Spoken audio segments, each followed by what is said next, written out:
Baik, materi hari ini yaitu terkait dengan desain organisasi. Jadi kalau yang namanya desain itu tidak hanya dalam bentuk fashion atau produk makanan atau berupa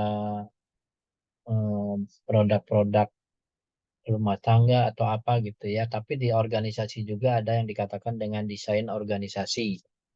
Ya, jadi kalau kita bicara desain organisasi yaitu bahwa desain organisasi merupakan proses memilih dan mengimplementasikan struktur yang terbaik untuk mengelola sumber-sumber untuk mencapai misi dan tujuan organisasional ya. Jadi eh, desain di sini tentunya berguna atau tujuannya untuk supaya organisasi itu bisa dikenal atau bisa eh, mencapai visi dan misinya sehingga tujuan organisasinya yaitu mencari profit akan tercapai ya dengan desain yang sedemikian rupa itu membuat ya dalam arti desain di sini bisa dalam arti yang eh, pembagian tugasnya yang jelas ya terus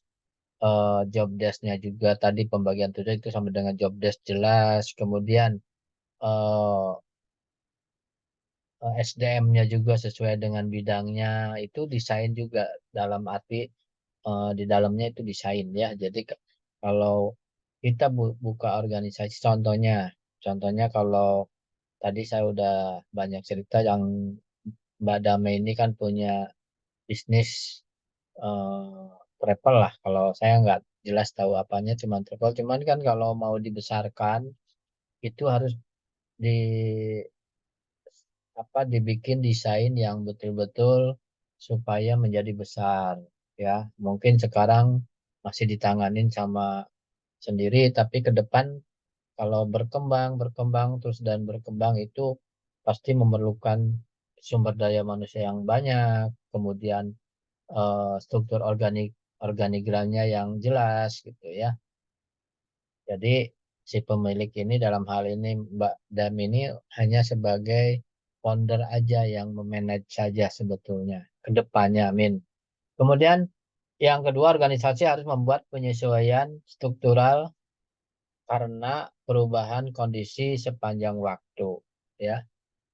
Jadi maksudnya kondisi sepanjang waktu di sini sama dengan halnya iklim. Iklim kita juga kan kadang ada iklimnya musim hujan, kadang musim kemarau. Kita hanya dua ya. Kalau di seberang sana mungkin di Cina bisa ada musim gugur atau musim salju atau musim dingin. Nah, itu harus disesuaikan ya. Strukturalnya disesuaikan sesuai dengan kondisi. Jadi kalau misalnya organisasinya di bidang eh, perusahaan fashion misalnya itu harus disesuaikan ya supaya apa supaya produk kita itu bisa terjual ya jangan hanya membuat satu produk tapi harus sesuai dengan kebutuhan dan keinginan daripada masyarakat atau konsumen akhir dalam hal ini ya jadi suatu organisasi komersil entrepreneur itu harus selalu mengikuti atau up to date ya mengikuti perkembangan perkembangan zaman lah bahasanya karena kalau kita tidak ngikutin malah kita yang ketinggalan nanti ya termasuk di media di di apa pakai media sosial gitu ya mungkin dulu media tidak terlalu banyak sekarang udah pakai media jadi lebih mudah sebetulnya di sini ada lagi selanjutnya yaitu tentang perbedaan pendekatan desain organisasi ya saya gedein aja supaya teman-teman bisa lihat. Nah, organisasi birokrasi desain mekanistik yang sebelahnya di organisasi adaptif ya desain organik. Jadi di sini otoritasnya masing-masing perbedaan antara organisasi birokrasi dengan adaptif ya. Ini otoritasnya yang birokrasi itu sentralisasi, sedangkan yang adaptif yaitu desentralisasi ya. Jadi kemudian yang kedua peraturan dan prosedurnya kalau di birokrasi itu banyak ya. Makanya kalau kalau di pemerintahan daerah ya itu kalau kita mau minta izin itu banyak birokrasinya, harus ada parap ini, harus pada tangan tangan ini, ketemu ini sebelum ketemu atasan harus ada ketemu dengan ininya dulu, setapnya dulu, macam-macam lah. Kalau di adaptif itu sedikit ya. Kemudian di rentan kendali ya, rentang kendali di sini kalau di birokrasi itu sangat sempit karena memang kelebihan dari birokrasi di sini eh, itu sebagai pengendali ya. Sama halnya dengan gini, kalau kita mau minta tanda tangan pimpinan, kalau di kampus lah, tanda tangan misalnya dekan harus ada paraf dari wakil dekan atau minimal kaprodi. Nah, itu adalah salah satu pengendaliannya ya. Jadi sebelum si prodi atau wakil dekan itu membubuhkan paraf itu dibaca dulu ada yang salah atau enggak. Jadi itu pengendaliannya memang sangat-sangat sempit ya. Dalam arti tingkat kesalahannya sangat sedikit, terkendali lah. Tapi kalau adaptif karena memang sistemnya langsung, itu akan rentan atau eh, apa hambatan atau pengendaliannya sangat harus lebih ketat ya, karena pasti tidak tidak terkendali dalam arti ya tadi tidak ada yang memeriksa dulu lah. Makanya gunanya birokrasi sebetulnya ada plus minus ya. Kalau kita mau tanda tangan pimpinan harus ada anak buahnya dulu atau bawahnya dulu yang memeriksa. Kalau udah diperiksa baru diparap. Nah gitu. Kalau di ini kan ya. Kemudian di spesialisasi ya. Kalau di tugas ini kalau di birokrasi itu spesialisasi ya. Kalau di adaptif ini terbagi ya. Jadi spesialisasi di sini ya sesuai dengan tugasnya masing-masing spesialisasi ya. Kalau bagian gudang, misalnya di perusahaan, ya dia berkaitan dengan masalah barang yang keluar masuk gudang. Kalau bagian SDM, ya berkaitan dengan keluar masuknya sumber daya manusia atau karyawan. Begitu juga dengan eh, bagian yang lain. Ya, di adaptif di sini terbagi, ya terbagi dalam arti eh, ada orang-orang yang menanganinya, tapi masih tidak bisa dikategorikan spesialisasinya sangat kecil. Kemudian di sini tim dan tekanan tugas ya di sini di birokrasi itu sedikit karena pasti kalau birokrasi kan banyak orang, tapi kalau di adaptif ini bisa jadi banyak tekanannya ya.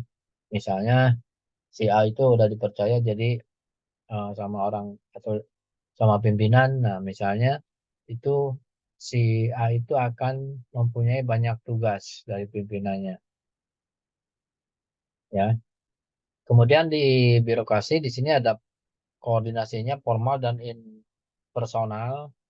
Impersonal kalau di adaptif itu informal dan personal, ya tadi. Jadi koordinasinya harus formal, ada parap dulu, mau ketemu sama pimpinan harus ada janji dulu, harus lihat schedule pimpinan dulu, ya itulah formalitas ya. Kalau ini informal, tergantung dari orang itu bersedia atau tidak.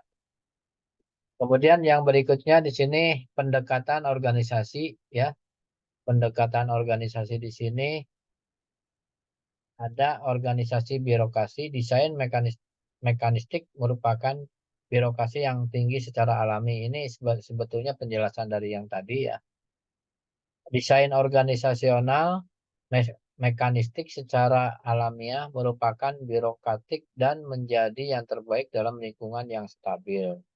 Contohnya restoran McDonald, KFC, supermarket, Matahari, Ramayana, dan lain-lain. Ya, jadi itu eh, sesuai dengan job desk-nya. Jadi ada manajer, ada sub manager, ada supervisor, ada karyawan, ada sales promotion girl atau SPG gitu ya. Nah, model contohnya begitu. Kemudian yang berikutnya bentuk umum organisasi mekanik ya. Yang pertama birokrasi mesin ya. Ini biasanya untuk organisasi yang memproduksi ya secara massal dan agen-agen pemerintah yang anggotanya menunjukkan spesialisasi dan tugas yang terstandar dalam lingkungan strategi program. Maksudnya ini biasanya kalau birokrasi mesin di sini maksudnya kalau dalam suatu perusahaan itu partai besar lah gitu. Ya, jadi kalau ada pesanan yang sangat banyak itu secara besar-besaran, nah itu ada birokrasi mesin. Yang kedua ada birokrasi profesional, biasanya pada organisasi staf ya dengan proporsi banyaknya pekerja profesional yang sangat terlatih seperti universitas dan rumah sakit.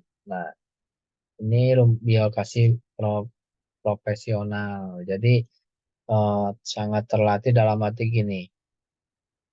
Kalau kita berbicara tentang eh, jadwal mata kuliah itu yang lebih tahu dan lebih paham yaitu ketua jurusan atau ketua prodi karena memang yang menangani itu ya. Pun juga pimpinan sebetulnya tahu, cuman secara operasional itu kan ketua prodi atau ketua jurusan. Baru ditandatangan sama dekan dan diketahui atau eh, istilahnya tembusan ke rektor biasanya gitu ya. Jadi eh, sangat terus standar ya. Jadi sangat profesional. Jadi sesuai dengan bidangnya lah gitu ya. Jadi kalau kita bicara tentang akademik ya ke bagian warek. Kalau di rektorat itu kan ada wakil rektor satu itu bidang akademik, wakil rektor dua bidang keuangan, wakil rektor tiga bidang kemahasiswaan, wakil rektor empat bidang kerjasama. Jadi tergantung dari bidang apanya dulu. Jadi proporsional. Jadi kalau bagian keuangan ya tidak bisa kita minta tanda tangan ke bagian akademik, beda jalur ya, ataupun sebaliknya. Termasuk juga ketua jurusan, ada yang ketua jurusan, misalnya kalau di Fakultas Ekonomi ada ketua jurusan akuntansi, ada ketua jurusan manajemen, ada ketua jurusan retail, nah itu ya. Yang ketiga birokrasi divisional, ya biasanya digunakan pada organisasi bisnis berbadan hukum. Jadi ada divisi A, divisi B, itu ada organisasi bisnis ya, itu biasanya pakai divisional. Ya, divisi A misalnya bagian gudang, divisi B itu bagian surat menyurat misalkan ya. Kemudian di sini pendekatan desain ya, pendekatan desain di sini yang pertama organisasi adaptif tadi lebih menekankan pada fleksibilitas dan kecepatan dalam bekerja tanpa mengabaikan tujuan dan kinerja organisasi ya, menekankan pada fleksibel, dan kecepatan dalam bekerja tanpa mengabaikan tujuan dan kinerja organisasi. Ya, jadi dalam adaptif di sini fleksibel, yang penting kerjaannya cepat selesai. Ya, walaupun memang di sini tujuan organisasinya mendapat profit, tapi kalau adaptif ini yang penting kerjaan selesai pasti profit yang ngikutin gitu prinsipnya. Tapi kan belum tentu sebetulnya. Ya. Kemudian desain yang digunakan adalah desain organik lebih terbuka dalam operasinya dan menjadi alternatif pilihan dalam lingkungan organisasi yang tidak stabil. Ya, itu adalah desain yang dalam adaptif. Kemudian ada dua bentuk organisasi organik, yaitu struktur sederhana dan acora adokritis ya. Adokritis ini ada sederhana dan adokritis. Nanti ada di bawahnya. Oke, di sini lanjut struktur organisasi struktur sederhana ya, bahwa struktur sederhana meliputi satu atau beberapa manajer puncak ya. Struktur sederhana meliputi satu atau beberapa manajer puncak, beberapa manajer menengah, dan karyawan non-manajerial yang mengoperasionalkan pekerjaan biasanya digunakan dalam organisasi bisnis kecil. Jadi kalau namanya juga sederhana, pasti kan eh, organisasi bisnisnya kecil. Tapi bisa jadi organisasi atau struktur yang sederhana bisa menjadi struktur yang eh, lebih luas, ya, kalau memang sudah berkembang dalam hal organisasinya. Kelebihannya yaitu pengawasan dapat dilakukan tanpa mengurangi kebebasan kerja karyawan, formalisasi dan standarisasi, ya. Jadi tetap pengawasan ada walaupun memang di sini tanpa mengurangi kebebasan kerja. Jadi tetap kebebasan tapi ada pengawasan. Kalau udah di luar koridor itu pasti ditegur, ya.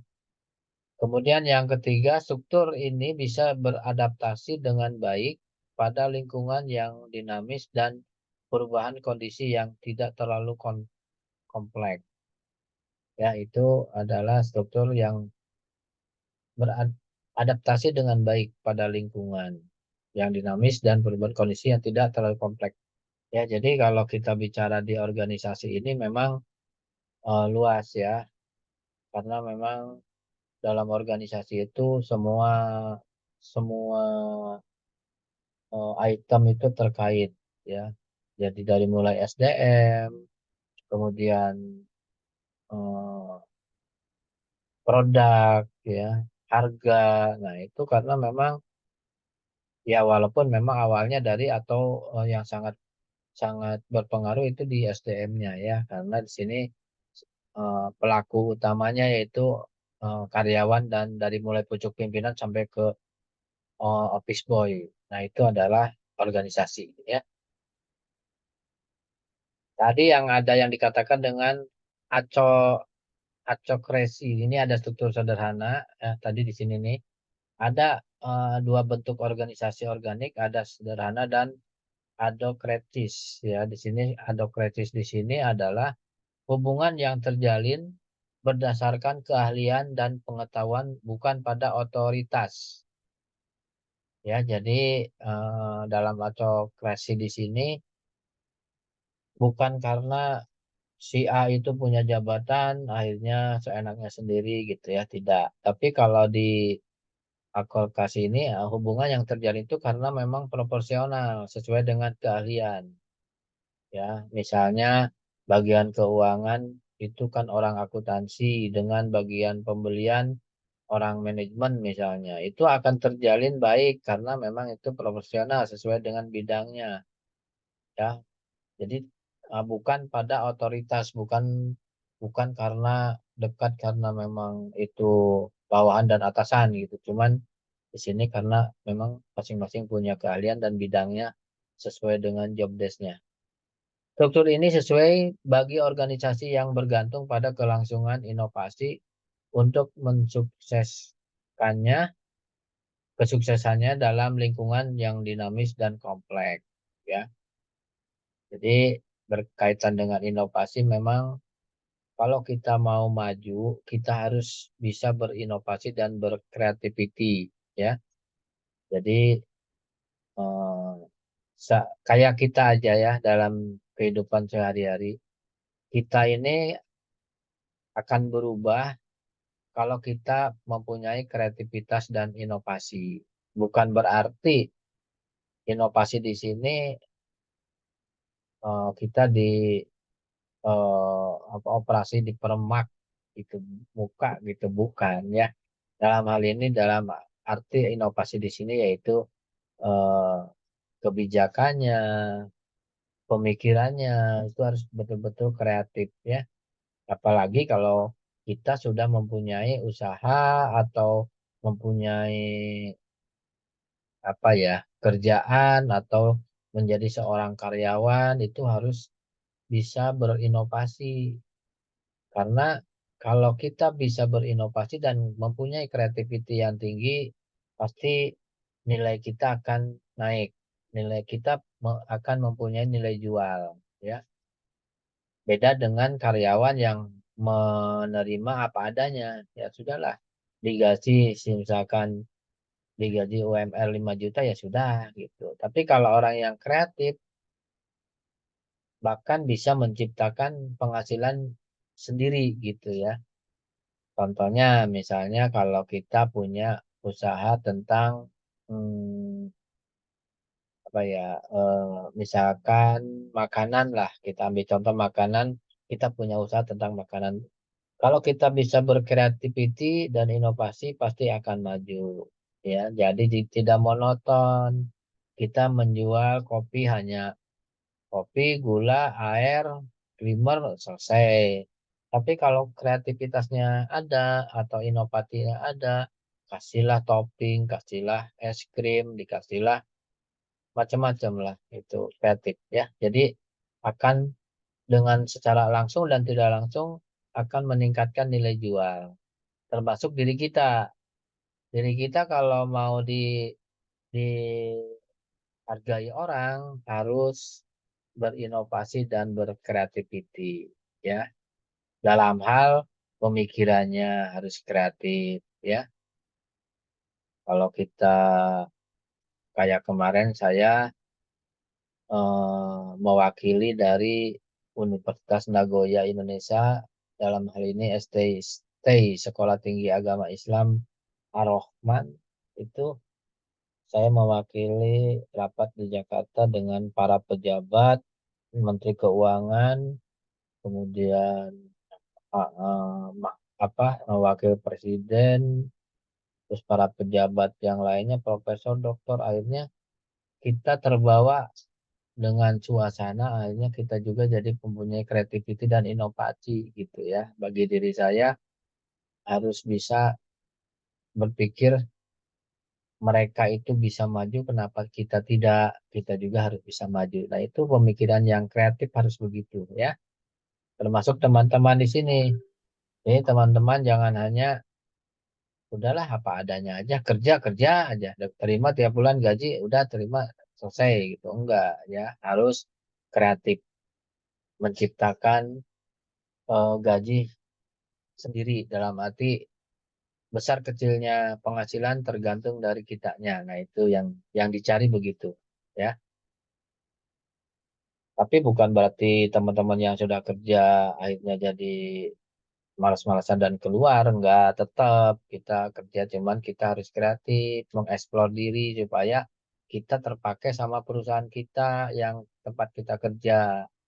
Pasti kalau kita kerja di suatu perusahaan, pasti kan punya punya pimpinan, punya atasan kita. Nah, supaya pimpinan atasan kita suka sama kita, yang berarti kita harus kreatif ya, harus memberikan atau mempunyai ide-ide yang bagus. Justru itu akan mempercepat karir dari teman-teman gitu ya. Jadi perusahaan itu sangat suka dengan karyawan yang mempunyai kreativitas yang tinggi, punya ide bagaimana caranya supaya perusahaan ini lebih maju dari sekarang. Omsetnya misalkan Dame misalkan omset 1 bulan 1 M misalnya. Gimana caranya untuk ke depan, bulan depan jadi 2 M. Nah, itu harus punya kreatif dan inovatif. Ya. Faktor kontingensi ya dan desain organisasi. Di sini ada lingkungan, ada strategi, teknologi, ukuran siklus hidup dan manusia. Nah, di sini ada faktor kontingensi. Nah, di sini ada desain organisasi, lingkungan, ada mekanik dan organik di sini, mekanistik dan organik. lingkungan keadaannya pasti, ya. Tapi kalau secara organik keadaannya tidak pasti. Strategi. Nah, kalau di mekanik itu stabilitas stabil. Kalau di organik itu pertumbuhan atau maturity, ya. Terus teknologi, pengetahuan peralatan, teknologi, pengetahuan peralatan, metode kerja, teknologi rantai panjang dan produksi massal. Ini dalam arti di sini eh, apa produksi yang secara besar-besaran lah. Teknologi rangkaian kecil dan intensif. Jadi maksudnya di sini kalau di organik di sini eh, istilahnya kalaulah di karyawan itu ada secara intensif gitu ya. Jadi bukan bukan produksi massal, tapi intensif di sini sesuai dengan apa? Dengan kebutuhan dan pesanan misalnya contoh sederhana. Ukuran dan siklus hidupnya organisasi ukurannya besar ya, di mekanistik ini, sedangkan di organik ya kecil lawannya ya. Manusia masing-masing ini harus ada kesesuaian jumlah sumber daya manusia dalam struktur desain organisasi sesuai dengan kebutuhan. Nah, ini yang kemarin saya cerita bahwa suatu perusahaan itu tidak suatu jaminan kalau karyawannya banyak perusahaannya akan maju. Tidak jaminan ya, karena yang namanya maju mundurnya perusahaan bukan dari banyak sedikitnya karyawan, tapi dengan si desain organisasinya yang sesuai ya. Kalau bagian pembelian bisa dipegang oleh satu orang, kenapa mesti ada dua orang? Itu desainnya begitu ya. Termasuk bagian produksi, misalkan mekanik. Kalau di bengkel itu mekanik ada tiga. Dengan kondisi sekarang, tiga itu bisa bisa tertangani. Kenapa mesti ada lima gitu? Kecuali kalau bengkel itu udah mulai maju dan memerlukan tambahan tenaga, barulah rekrutmen mekanik misalnya. Jadi itu sesuai dengan kebutuhan ya.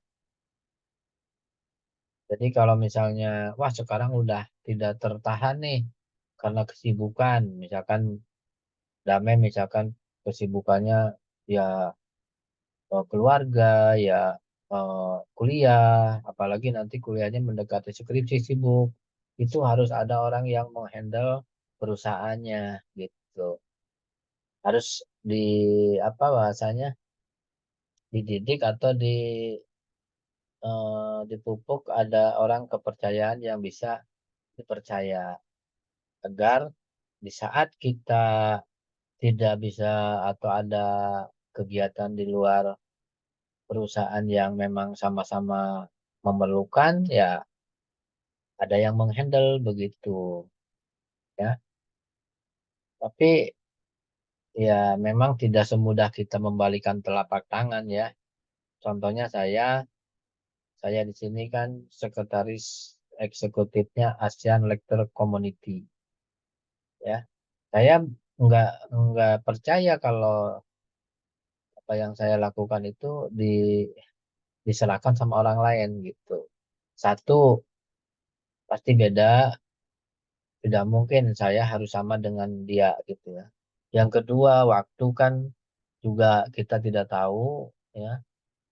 Ketiga, skill juga kan kita belum tahu apakah dia mungkin lebih hebat dari saya, mungkin lebih tidak hebat sama saya atau sama. Nah, kalau sama masih mending kita mengarahkannya nggak begitu susah. Tapi kalau sama sekali tidak menguasai itu akan repot ya.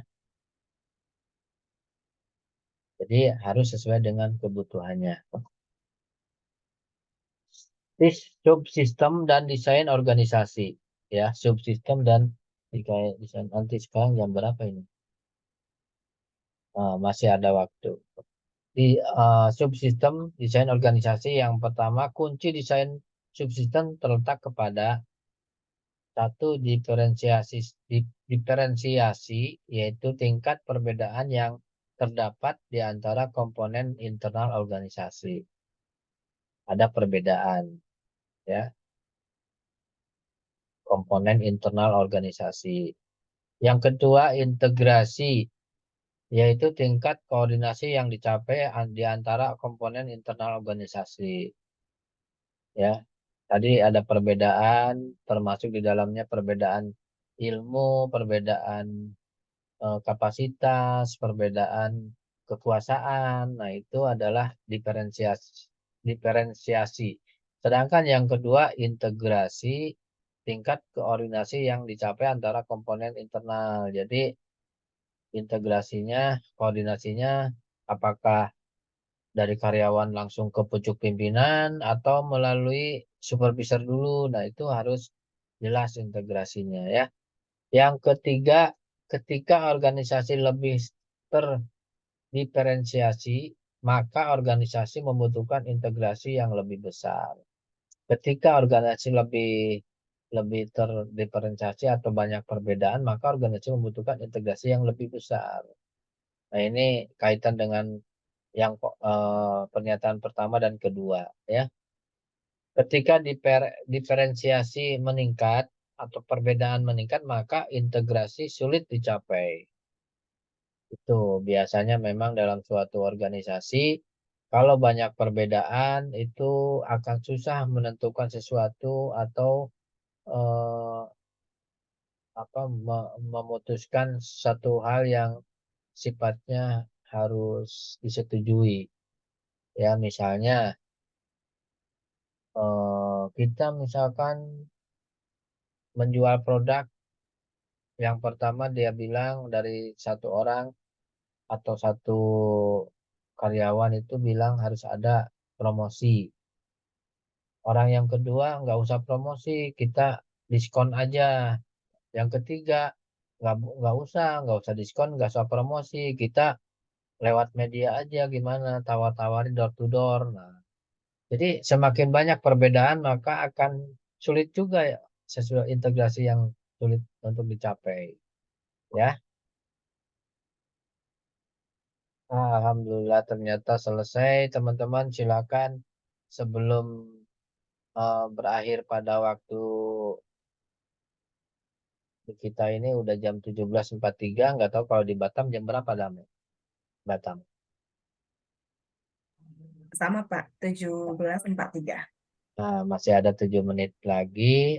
7 menit masih ada 13. 17 menit. Silakan. Yang akan diskusi. Jadi intinya kalau kita mempunyai suatu organisasi baik komersil maupun non komersil itu harus didesain sedemikian rupa supaya organisasinya kalau orang itu cantik lah bahasanya atau cakep gitu ya. Jadi organisasinya tidak tidak berantakan dalam arti tadi eh, bidang ilmunya sesuai dengan bidangnya. Yang kedua, tidak terlalu banyak karyawan. Yang ketiga, kalau sesuai dengan bidangnya kan betul-betul job desk-nya juga sesuai dengan bidangnya. Jadi ya. Kemudian birokrasinya juga tidak terlalu susah, tidak mempersulit dan tidak dipersulit begitu.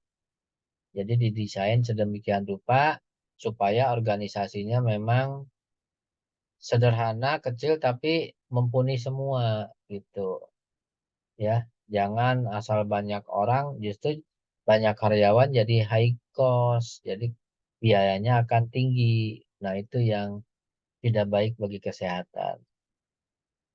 Jadi kalau Dame punya usaha harus jangan di ini sendiri aja, harus mulai mengeksplor supaya punya karyawan begitu. Karena di saat kita apalagi nanti sibuk skripsi, siapa yang handle kalau nggak ada karyawan? Masa berhenti dulu kan nggak bisa. Apalagi ini pelayanan masyarakat harus harus service quality-nya harus bagus. Karena kalau service quality-nya bagus, konsumen terpuaskan, perusahaan kita yang akan dicari begitu. satu service quality bagus, yang kedua harga ya tidak terlalu ya standar lah, tidak terlalu mahal, tidak terlalu murah. Yang ketiga ya ketepatan dan kecepatannya juga itu termasuk ke servis. Yang keempat ya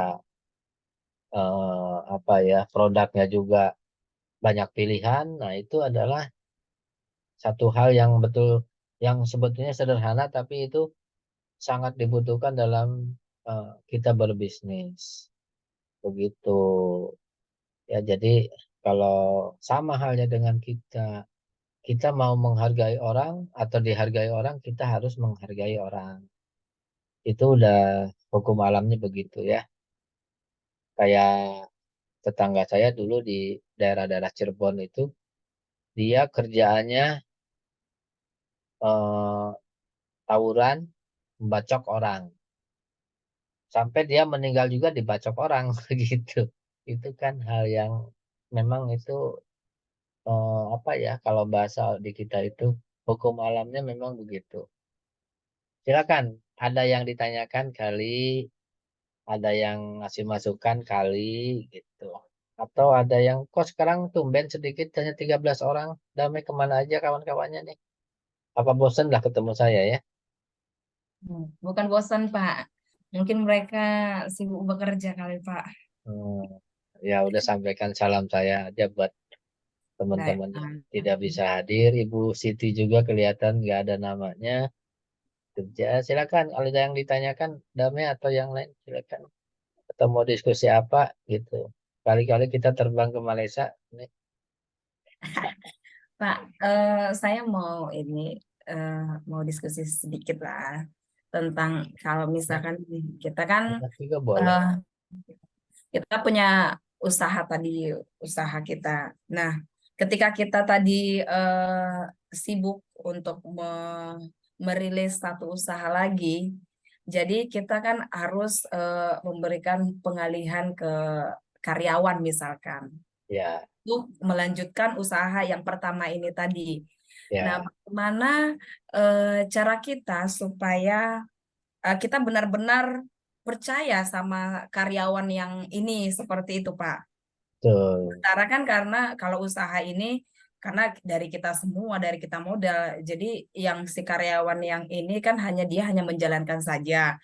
Jadi modal usahanya kan tidak ada. Nah, bagaimana cara kita supaya kita memang benar-benar percaya penuh sama karyawan yang baru ini? Tolong Hmm. penjelasannya, Pak. Terima kasih. Ya, jadi sebetulnya itu yang apa namanya yang sangat perlu diperhatikan kalau kita mempunyai suatu bisnis atau usaha karena kan kita belum tahu siapa tahu usaha kita akan meledak akan maju. Nah, itu harus sebetulnya harus bisa apa ya kalau di bahasa kitanya mendidik atau apa ya kalau bahasa di ekonominya itu.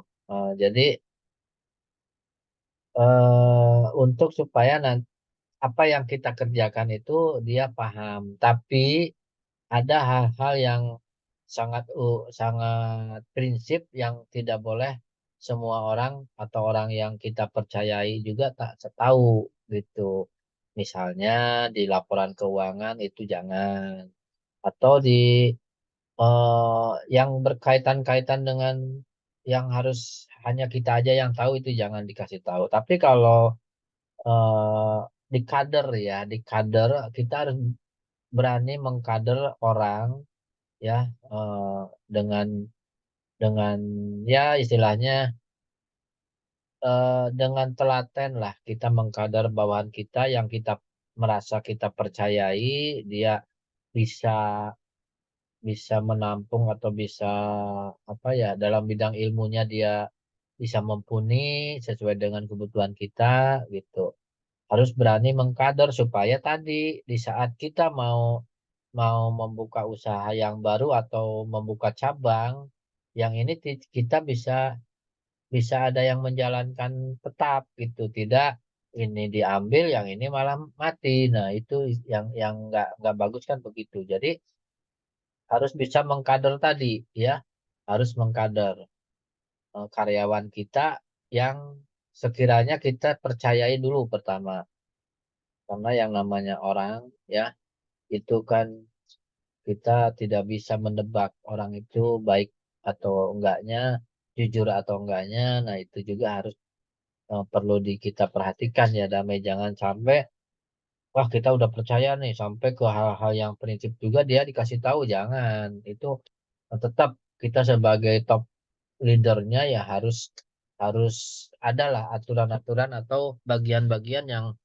mana yang mereka harus tahu dan mana yang mereka tidak harus tahu ya. Cukup eh, Damai sebagai top top leadernya atau top manajernya ya hanya apa ya, mengontrol atau memonitor kerjanya ya. Kalau dia dia udah kira-kira udah kita anggap udah bisa nih, ditinggal dulu, ditinggal bisa, nah itu baru. Tapi kalau belum betul-betul pasti kan punya punya standarnya nih. Kalau misalkan kita eh, ajari dia terus kira-kira bisa nggak nih, kalau udah bisa ditinggal, dicoba dulu dia ngerjakan apa yang kita kerjakan.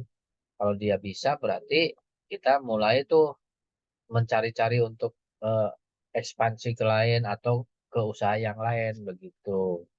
Jadi tetap ya caranya ya memang tidak semudah kita bicara ya. Kalau di teori mudah aja, tapi secara praktek actionnya memang harus betul-betul orang yang kita ya percayai dulu. Itu yang pertama. Jadi eh, tidak terlepas antara orang lain atau saudara. Tapi kalau kitanya percaya dan dianya memegang kepercayaan, itu pasti jadi. Ya, kadang-kadang kan, maaf, kadang-kadang justru kita lebih enak ke orang lain daripada ke saudara. Kalau sama saudara ada kesalahan kita nggak enak negur, tapi kalau ke orang lain kita bisa negur.